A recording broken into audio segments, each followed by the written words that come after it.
नमस्कार। आप देख रहे हैं क्यू वाइब और मैं हूं प्रवीण झा।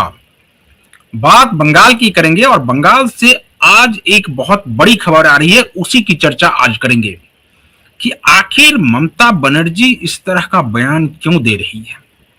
ममता बनर्जी क्यों कह रही है कि वो इस्तीफा नहीं देंगी।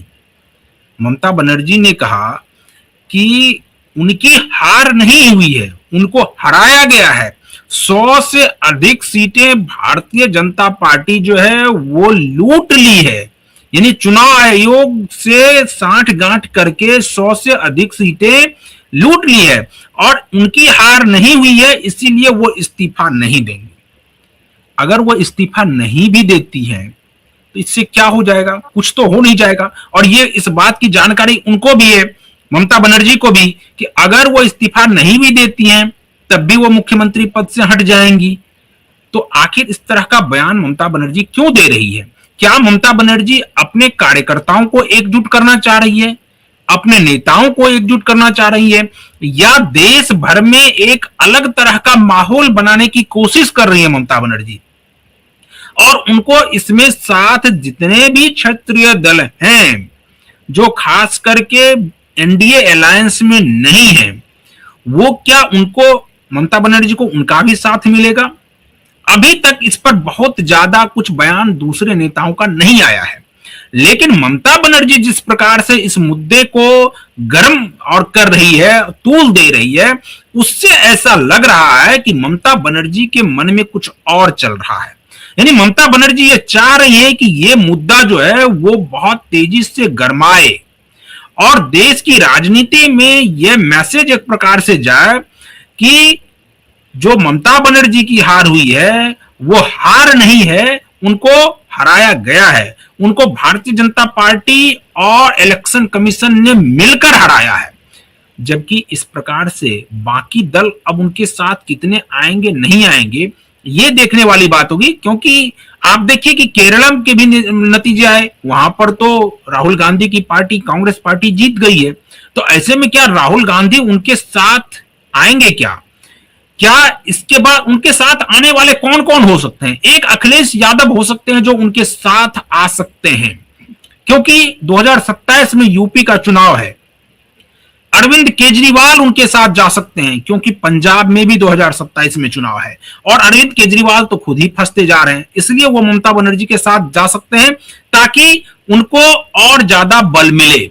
इसी सब पर आज बातचीत करेंगे और इस बातचीत में हमारे साथ वरिष्ठ पत्रकार संजीव प्रियदर्शी जी जुड़े हुए हैं। संजीव जी, आपसे जानना चाहेंगे कि जब ममता बनर्जी की हार हो चुकी है, बुरी तरीके से टीएमसी हार चुकी है पश्चिम बंगाल में, इसके बावजूद इस प्रकार का बयान दे रही है कि वो इस्तीफा नहीं देंगी, आपकी पहली प्रतिक्रिया क्या होगी? नमस्कार प्रवीण जी, और आपके दर्शकों को भी मेरा नमस्कार। देखिए, यही नेता है ना जो लोकतंत्र, संविधान, बाबा साहब, स्वतंत्रता, अभिव्यक्ति और वो इंस्टीट्यूशन, संवैधानिक संस्थाओं का सम्मान, ये सब यही लोग बोलते हैं। इन्हीं विपक्षी दलों के नेता बोलते। अब क्या हो गया? सांप छूट गया। अगर ममता बनर्जी ने जो भी रही सही उनकी प्रतिष्ठा थी, वो भी इस बयान से उन्होंने समाप्त कर दिया। बंगाल के नजर में तो वो पहले ही विलेन हो चुकी है। बंगाल के लोगों ने उनको पूरी तरह से रिजेक्ट कर दिया है। बिल्कुल।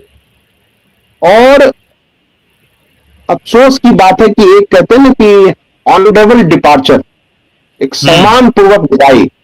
और ये बुद्धदेव भट्टाचार्य जी को आप देखिए, जब उनको हार मिली तो वो उन्होंने तुरंत स्वीकार करके बंगाल की जनता को 34 साल तक वामपंथ को मौका देने के लिए धन्यवाद किया और वो चले गए, अपने एक छोटे से फ्लैट में चले गए।